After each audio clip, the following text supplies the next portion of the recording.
silence peut être plus fort que les mots.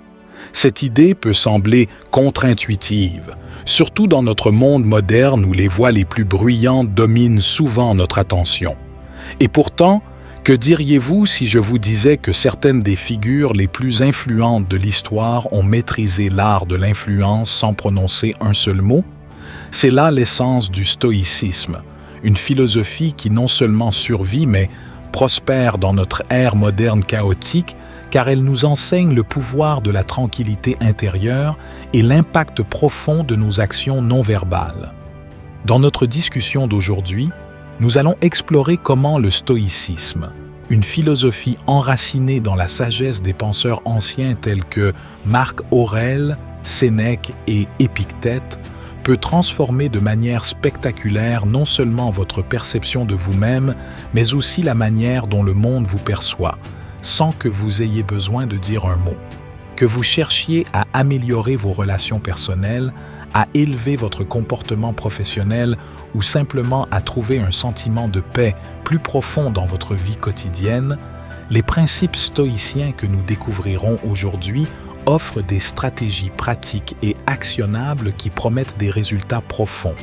Donc, si vous avez déjà eu l'impression d'être négligé malgré tous vos efforts, ou si vous cherchez simplement une manière plus authentique de projeter vos valeurs et vos vertus, restez à l'écoute. Ce voyage dans le monde silencieux mais puissant du stoïcisme pourrait bien changer votre manière de naviguer dans votre monde. Comme toujours, si vous appréciez ce que nous faisons ici, je vous demande simplement un petit service gratuit. Appuyez sur le bouton d'abonnement. Allons-y. 1. Présentez-vous avec dignité. Le stoïcisme, une philosophie qui met l'accent sur le contrôle de ses réactions et le maintien de l'intégrité personnelle, nous enseigne que la dignité ne concerne pas le faste ou la prétention. Il s'agit d'un véritable respect de soi et du respect que nous suscitons chez les autres par nos actions. Lorsque nous parlons de nous présenter avec dignité, le stoïcisme nous pousse vers une attitude qui rayonne de confiance calme et d'assurance sans avoir besoin de grandes déclarations sur notre propre valeur. C'est dans la manière dont vous vous comportez dans les interactions quotidiennes, en gardant la tête haute lorsque vous entrez dans une pièce, en écoutant attentivement lorsque les autres parlent. C'est cette poignée de main ferme et ce contact visuel sincère qui montre que vous êtes présent et responsable, non seulement physiquement mais aussi mentalement et émotionnellement. Mais la dignité stoïque va au-delà de l'apparence physique et des manières sociales. Elle est profondément enracinée dans la vertu. La vertu, dans les termes stoïciens, consiste à aligner vos actions sur vos valeurs morales. Cela signifie être juste, courageux, discipliné et sage dans la vie privée comme publique. Lorsque vous choisissez d'agir avec intégrité, même dans des situations difficiles où il serait plus facile de compromettre vos valeurs, vous pratiquez la dignité stoïque. Cela peut être aussi simple que d'être honnête lorsqu'une erreur a été commise ou aussi complexe que de défendre les droits de quelqu'un d'autre lorsqu'il est impopulaire ou risqué de le faire. Intégrer cela dans votre vie quotidienne signifie prendre des décisions qui reflètent qui vous êtes vraiment et qui vous aspirez à être. Il s'agit de faire preuve de cohérence dans vos valeurs, quelles que soient les circonstances auxquelles vous êtes confrontés. Cette cohérence envoie un message puissant à ceux qui vous entourent sur ce que vous défendez. Et elle construit une base de confiance et de respect avec vos pairs, amis et même adversaires. Pour vivre avec dignité, le stoïcisme nous enseigne à nous concentrer sur ce qui est en notre contrôle, nos actions, nos réponses, nos valeurs, et à laisser de côté le bruit qui nous entoure. Il ne s'agit pas d'adopter une façade de dureté ou un masque d'indifférence. Au contraire, il s'agit de cultiver une autosuffisance authentique qui vous permet de naviguer avec grâce à travers les hauts et les bas de la vie. Se présenter avec dignité, c'est savoir votre valeur, vous valoriser suffisamment pour vivre selon vos principes et respecter les autres suffisamment pour leur accorder la même courtoisie. C'est la confiance tranquille qui ne vient pas de la validation externe, mais d'un engagement ferme envers vos propres principes éthiques. Voilà l'essence de la dignité stoïque, silencieuse mais puissante, modeste mais profonde. 2. Connaissez votre valeur. Les stoïciens pensent que comprendre votre valeur intrinsèque ne consiste pas à comptabiliser les succès ou à empiler les accolades. Il s'agit de reconnaître la valeur inhérente que vous possédez indépendamment des validations externes. Ce concept est crucial non seulement pour renforcer l'estime de soi, mais aussi pour favoriser un véritable respect de soi et vivre une vie alignée sur vos valeurs les plus profondes. Lorsque nous parlons de connaître votre valeur, le stoïcisme nous pousse à regarder vers l'intérieur. Les stoïciens, comme Épictète et Marc Aurèle, ont souvent discuté de l'idée de se concentrer sur ce qui est en notre contrôle, nos pensées, nos actions, nos réponses. C'est là que notre véritable valeur se manifeste. Il ne s'agit pas de savoir combien vous êtes loué ou critiqué, mais de savoir comment vous maintenez votre intégrité, gérez vos responsabilités et contribuez à votre communauté de manière conforme à vos principes fondamentaux. Mais comment savoir pratiquement votre valeur dans la vie quotidienne? Cela commence par l'auto-réflexion. Passez du temps avec vous-même. Apprenez à connaître vos forces mais aussi vos limites, car le stoïcisme ne prône pas la perfection mais l'amélioration. Réfléchissez à votre manière de gérer l'adversité. Vous effondrez-vous sous la pression ou vous élevez-vous à la hauteur, en apprenant et en grandissant de chaque défi? Vos réactions dans ces moments-là en disent long sur votre caractère et votre valeur. Une autre pratique stoïcienne consiste à interagir avec les autres d'une manière qui reflète votre respect de soi. Les stoïciens croient en la sympathie, l'interdépendance mutuelle de toutes les choses dans l'univers. Cela signifie traiter les autres avec dignité et respect, renforçant ainsi votre propre sentiment de valeur. Lorsque vous traitez les gens comme vous aimeriez être traités, vous affirmez vos propres valeurs et démontrez votre valeur par vos actions. 3. Agir avec des limites. C'est une pratique stoïcienne profonde qui transcende simplement le fait de dire non aux autres. Elle implique une compréhension profonde de vos limites personnelles et le respect de ces limites comme une forme de respect de soi et des autres. Le stoïcisme, avec son accent sur la maîtrise de soi, l'autonomie et la liberté intérieure, enseigne que définir et appliquer des limites n'est pas seulement une mesure de protection, mais aussi une façon de vivre sincèrement selon vos valeurs. Dans le stoïcisme, l'accent est souvent mis sur nos limites internes, comment nous fixons des limites pour notre propre comportement et nos pensées afin de rester en accord avec nos vertus. Par exemple, Marc Aurèle a beaucoup écrit sur le fait de garder son esprit concentré sur ce qui est essentiel, en évitant les distractions inutiles et les réactions émotionnelles excessives. Il croyait en le contrôle de ses réponses aux événements externes, une limite de l'esprit qui garantit que l'on reste calme et intègre quelles que soient les circonstances externes. Mais comment cela se traduit-il dans nos interactions avec les autres? Cela commence par reconnaître que notre énergie et notre temps sont des ressources finies qui doivent être gérées avec sagesse. Tout comme un stoïcien pourrait protéger ses pensées de la négativité et du désespoir, nous devons également protéger notre temps et notre énergie des interactions et des relations épuisantes. Cela signifie apprendre à dire non aux demandes qui entrent en conflit avec nos devoirs et nos valeurs fondamentales, sans ressentir de culpabilité pour avoir privilégié notre bien-être. Les frontières peuvent également signifier protéger notre espace émotionnel. Des stoïciens comme Sénèque soulignent l'importance de fréquenter des personnes qui favorisent la croissance et le bien-être, suggérant que nous nous éloignons de celles qui pourraient nous entraîner vers la vice ou la détresse.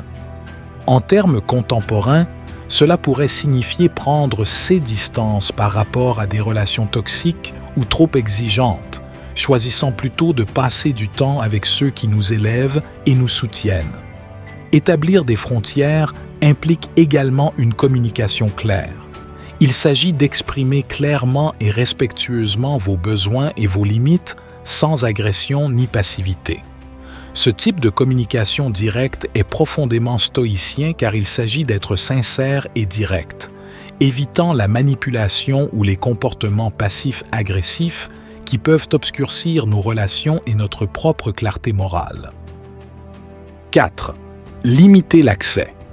Dans le domaine du stoïcisme, limiter l'accès ne consiste pas en exclusivité ou en élitisme. Il s'agit de valoriser votre propre temps et votre espace mental. Cette pratique stoïcienne nous enseigne l'importance de choisir avec soin nos engagements et nos interactions, en veillant à ce que notre énergie soit consacrée à des activités et à des relations qui sont véritablement bénéfiques et alignées sur nos valeurs. Il s'agit de qualité, pas de quantité, dans nos liens et nos engagements. Le concept de limiter l'accès commence par la connaissance de soi. Des stoïciens comme Épictète insistent sur la nécessité de comprendre ce qui relève de notre contrôle et de concentrer nos efforts là-dessus. Cela signifie regarder honnêtement notre vie et évaluer ce qui mérite vraiment notre temps et notre attention. Consacrez-vous du temps à des activités qui nourrissent votre âme et vous aident à grandir. Les personnes qui vous entourent vous encouragent-elles à vivre vertueusement?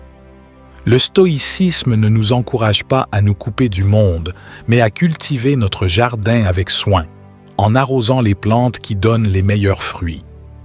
En termes pratiques, limiter l'accès peut signifier établir des frontières strictes autour de votre temps.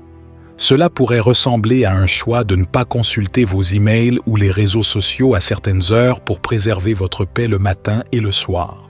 Ou cela pourrait impliquer de refuser des obligations sociales qui drainent votre énergie plutôt que de l'enrichir. En agissant ainsi, vous donnez plus de sens à chaque « oui » que vous donnez et vous vous assurez que vos ressources ne sont pas diluées par des choses qui ne vous servent pas. Ce principe s'étend également aux frontières émotionnelles et intellectuelles. Le stoïcisme nous enseigne à ne pas laisser les événements extérieurs perturber notre tranquillité intérieure. Limiter l'accès à notre monde émotionnel est un moyen de maintenir cette paix. Cela ne signifie pas devenir froid ou indifférent, mais plutôt choisir de ne pas s'engager dans des drames ou des conflits qui perturbent votre paix.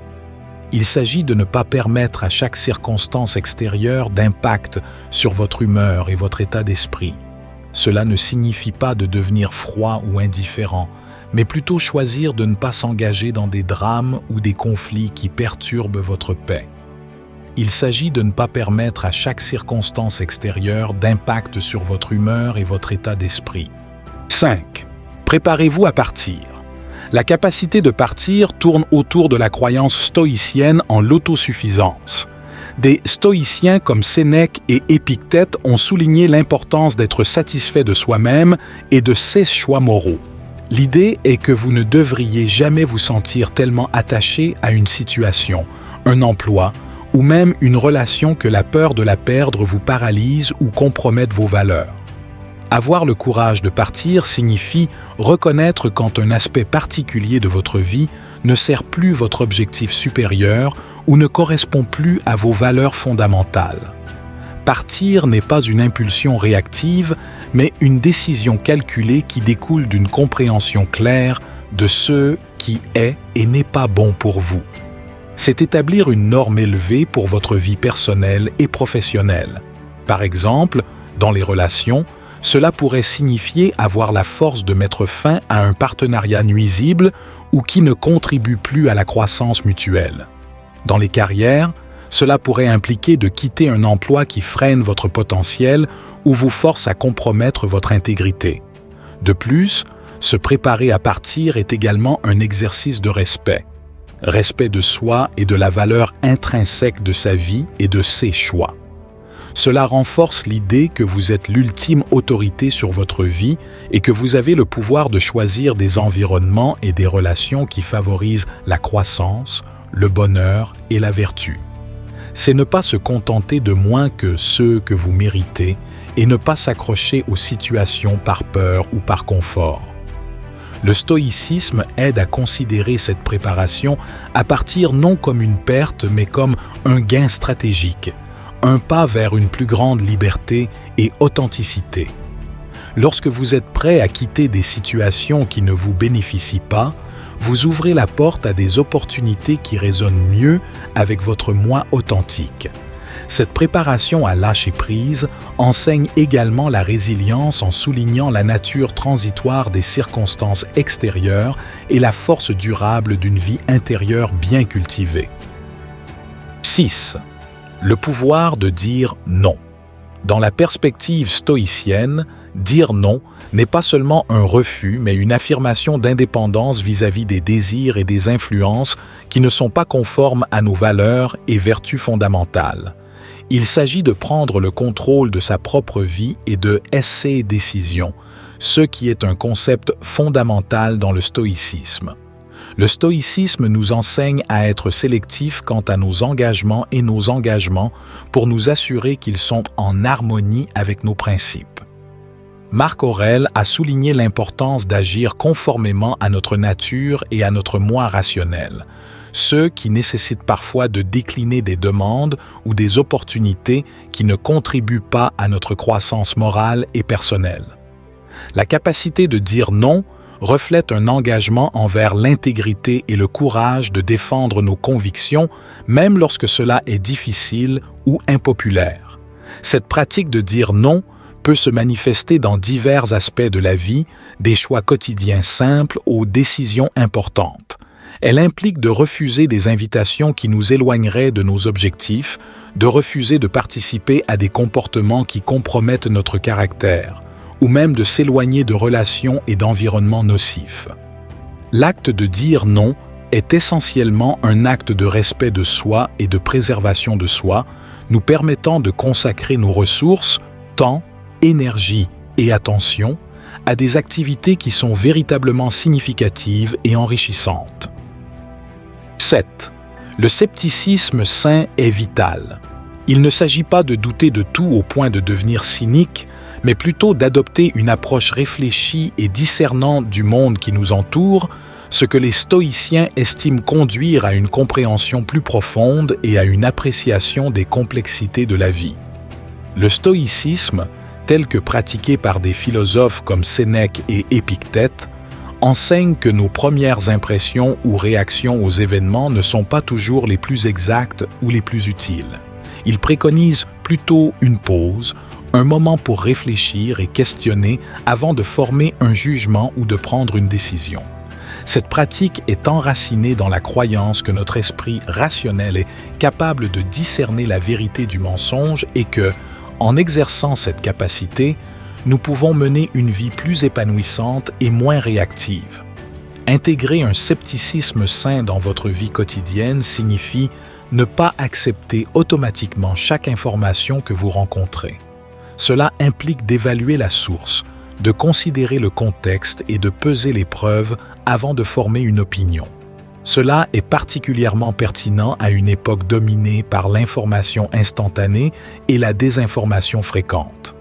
En appliquant une perspective stoïcienne, vous ne consommez pas seulement passivement l'information, mais vous vous engagez activement avec elle, vous assurant que ce que vous acceptez comme vrai est en accord avec vos valeurs et votre compréhension du monde. De plus, un scepticisme sain est crucial dans les relations personnelles. Il vous encourage à ne pas prendre les choses pour argent comptant, mais à examiner plus en profondeur les intentions et les actions des autres. Cela ne signifie pas que vous devez vous méfier de tout le monde, mais plutôt vous donner l'occasion de mieux comprendre leurs actions et leurs paroles avant de réagir. Par exemple, si quelqu'un vous critique, au lieu de réagir immédiatement de manière défensive, réfléchissez à leur perspective. Y a-t-il de la validité dans leur critique? Y a-t-il quelque chose à apprendre? Cette approche ne vous protège pas seulement des malentendus potentiels, mais vous aide également à grandir en tant que personne, en cultivant des traits comme l'empathie et l'équité. 8. Ne poursuivez pas les gens ou leur approbation. Dans la pensée stoïcienne, le fait de poursuivre souvent reflète un désir mal placé de validation externe ou une peur de manquer, ce qui est contraire aux valeurs stoïciennes. Des stoïciens comme Épictète ont conseillé que la paix découle de se concentrer sur nos propres actions et de maintenir notre vertu indépendamment des circonstances extérieures. En refusant de courir après des choses qui sont au-delà de notre contrôle, nous protégeons notre paix intérieure et maintenons notre dignité. Appliquer cela à la vie quotidienne, ne pas poursuivre, peut signifier de ne pas s'obséder sur le fait d'être aimé ou accepté par les autres, de ne pas se plier en quatre pour accommoder des demandes déraisonnables, ou de ne pas poursuivre des objectifs qui ne sont pas vraiment alignés sur nos valeurs les plus profondes. Cela signifie être d'accord avec la possibilité que les choses ne se passent pas comme nous l'espérons et de croire qu'en nous concentrant sur nos propres actions et réactions, nous restons fidèles à ce qui compte vraiment. Cette pratique stoïcienne nous enseigne également la détachement, non pas dans le sens de l'isolement ou de l'indifférence, mais en cultivant une distance saine par rapport aux résultats. Elle nous encourage à nous engager pleinement dans la vie sans nous attacher excessivement à un résultat spécifique, nous libérant ainsi de la turbulence émotionnelle qui accompagne souvent nos plans et nos attentes. Par exemple, dans les relations, cela pourrait signifier donner le meilleur de soi-même à un partenariat sans s'accrocher fermement à l'idée de l'évolution de la relation.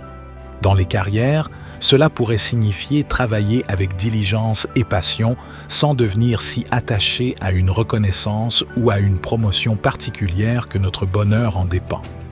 L'enseignement stoïcien de ne pas poursuivre consiste à embrasser une attitude de gratitude et de contentement dans le moment présent, plutôt que de chercher constamment la validation externe ou la satisfaction à travers des accomplissements futurs hypothétiques.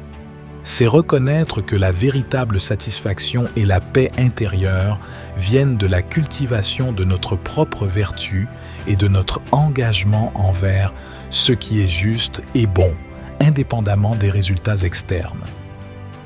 9. La mort comme rappel de la vie. Dans le stoïcisme, la méditation sur la mort est un outil puissant pour cultiver une perspective de vie plus profonde et significative. Les stoïciens comme Sénèque et Marc Aurèle ont régulièrement réfléchi à la mort non pas pour nourrir la peur, mais pour renforcer leur résilience et leur appréciation de la vie. Cette pratique consiste à reconnaître que notre temps sur Terre est limité et que, par conséquent, chaque moment devrait être vécu avec intention et vertu. En méditant sur la mort, nous réalisons l'impermanence de toute chose et cela nous incite à vivre pleinement chaque instant. Cela nous rappelle également que notre contrôle sur les circonstances extérieures est limité et que nous devrions donc concentrer notre énergie sur ce que nous pouvons contrôler, nos pensées, nos actions et nos réactions. Cette perspective nous libère des soucis futiles et nous encourage à faire des choix alignés avec nos valeurs les plus profondes, enrichissant ainsi notre expérience de vie. 10. L'importance de la communauté et des relations. Enfin, bien que le stoïcisme mette l'accent sur l'indépendance personnelle et la maîtrise de soi, il reconnaît également l'importance cruciale des relations humaines et de la communauté. Les stoïciens, loin d'être des ascètes solitaires, valorisaient les liens avec les autres et considéraient la bienveillance envers autrui comme une vertu fondamentale. Cultiver des relations saines et bienveillantes est essentiel non seulement pour notre bonheur individuel, mais aussi pour notre développement moral. Les relations enrichissantes nous offrent un soutien émotionnel, une perspective différente et des opportunités de croissance personnelle. Elles nous rappellent notre interconnexion avec le monde et renforcent notre capacité à pratiquer la compassion et l'empathie. En conclusion, le stoïcisme offre un cadre puissant pour naviguer dans la complexité de la vie moderne tout en restant fidèle à nos principes et à notre bien-être intérieur. En adoptant ces 10 principes stoïciens, nous pouvons cultiver une résilience émotionnelle, une clarté mentale et une sagesse pratique qui nous guideront vers une vie plus épanouissante et plus authentique. Si vous avez d'autres questions ou souhaitez explorer d'autres aspects du stoïcisme, n'hésitez pas à demander.